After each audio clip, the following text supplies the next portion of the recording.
Bengaluru based company ने तो दोस्तों कमाल ही करके दिखा दिया है। इन्होंने भारत का पहला माइक्रो टर्बोजेट इंजन की टेक्नोलॉजी डेवलप कर दी है और ये तो अब एक दूसरे इंजन पर भी काम करना स्टार्ट कर चुके हैं। अब मैं आपको बताऊंगा कि क्या इसको भारत अपने फाइटर जेट्स में यूज़ कर सकता है। बहुत ही ज़्यादा कमाल की टेक्नोलॉजी है। आगे देखेंगे कि कैसे रशिया ने जो देरी की थी S-400 की, अब लग रहा है भारत को कि अच्छा ही किया इन्होंने थोड़ी देरी कर दी, क्योंकि रशिया ने S-400 से जुड़े 4 नई टेक्नोलॉजी विकसित कर ली है और ये 4 अपग्रेड अब हमको भी ये फ्री ऑफ कॉस्ट में दे देंगे।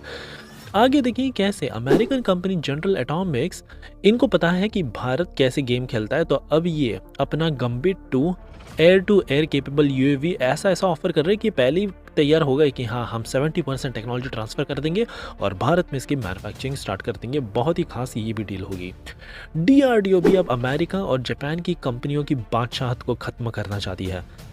आम तौर पर मोस्टली जापान से ही भारत जितने भी मरीन ग्रेड के एसी एयर कंप्रेसर्स थे हमारी नेवल शिप्स में यूज़ किए जाते थे, इसको यूज़ करता, लेकिन अब नहीं। अब हमने एक सीक्रेट टेक्नोलॉजी विकसित कर ली है, इनसे भी 1.5 गुना पावरफुल है। इंडियन एयरफोर्स अब तेजस MK2 और सुकोई 30 सुपर सुकोई जो अपग्रेड कर रहे हैं, तो यहाँ पर मीटियोर मिसाइल्स की तो भरमार लगाने वाली है। एक दावा ये भी बताया जाता है कि ऑलमोस्ट 1200 मिसाइल अब हम फ्रांस से प्रोक्योर करेंगे, और क्यों और कैसे और कितनी हर एक फाइटर जेट में लगाएंगे वो भी मैं आपको वीडियो में बताऊंगा। और फाइनली जानेंगे कैसे इंडियन आर्मी अब एक बहुत ही कमाल के इंडिजिनस सक्षम सिस्टम को बना चुकी है जो एक बहुत ही ज़्यादा गैप को फिल करता है। सो काफ़ी इंटरेस्टिंग, काफ़ी क्विक आज की सीरीज होगी, इसलिए प्लीज़ आप एंड तक देखिएगा।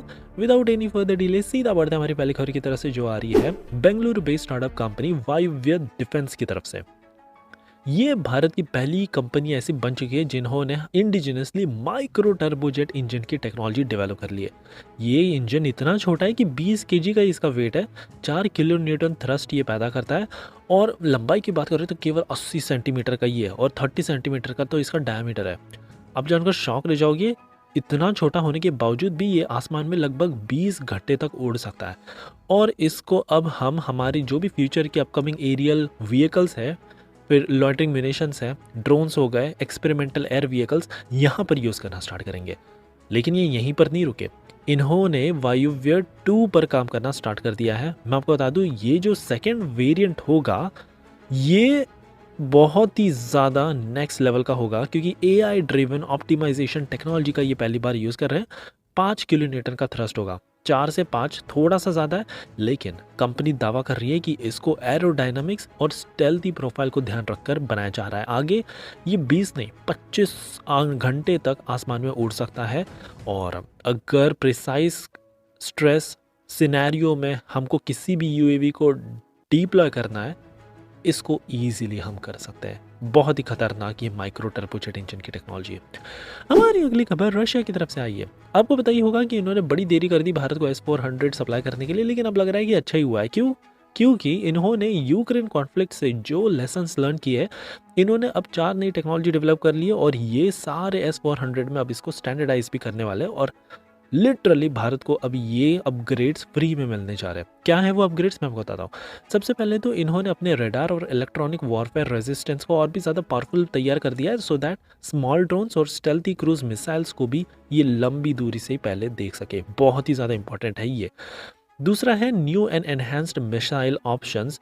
इनमें ऐसी एनहेंस्ड मिसाइल, पहले तो जो मिसाइल थी वो 400 किलोमीटर की रेंज तक ही थी, एक्सीड अगर हो गया तो ये नहीं काम करती, लेकिन अब 400 किलोमीटर से भी ज़्यादा एक्सीड ये मिसाइलें कर पाएंगी। 40N6 long range interceptor missile भी इसको कहा जा रहा है। तीसरा है enhanced network and sensor fusion. ये भी कमाल का है, ये और ज़्यादा टारगेट्स को साइमल्टेनियसली एक साथ देख सकता है, इंक्लूडिंग AWACS। और चौथा है ग्रेटर मोबिलिटी एंड सर्विलियंस। इसको एनिमी ड्रोन्स जो बहुत ही ज़्यादा वल्नरेबल होते हैं, तो ये easily scout and shoot down भी कर सकता है। इतनी ज़्यादा कमाल की इसमें टेक्नोलॉजी डाली जा रही है। हमारी अगली खबर अमेरिकन कंपनी जनरल एटॉमिक्स की तरफ से आई है।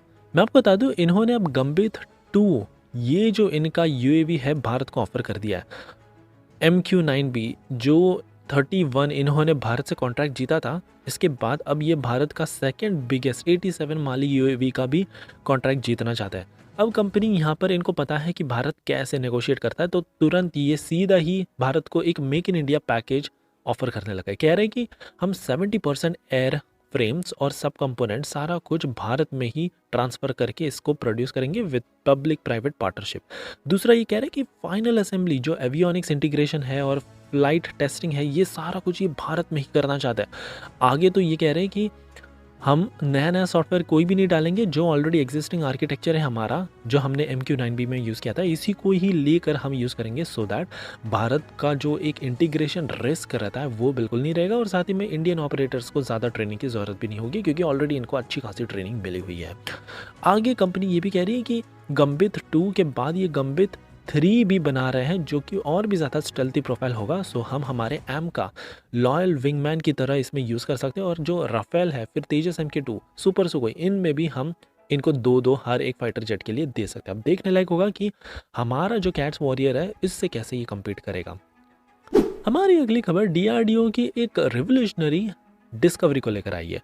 मैं आपको बता दूं, आमतौर पर जो AC कंप्रेसर्स रहते थे या तो अमेरिका या फिर मोस्ट प्रोबेबली जापान की कंपनी डाइकिन, मित्सुबिशी, इनसे ही मंगाए जाते थे। यूरोप की भी 1-2 कंपनी थी, लेकिन भारत हम बिल्कुल भी मैन्युफैक्चर नहीं करते थे और ये हमारा एक बहुत ही ज़्यादा बड़ा पेन पॉइंट था।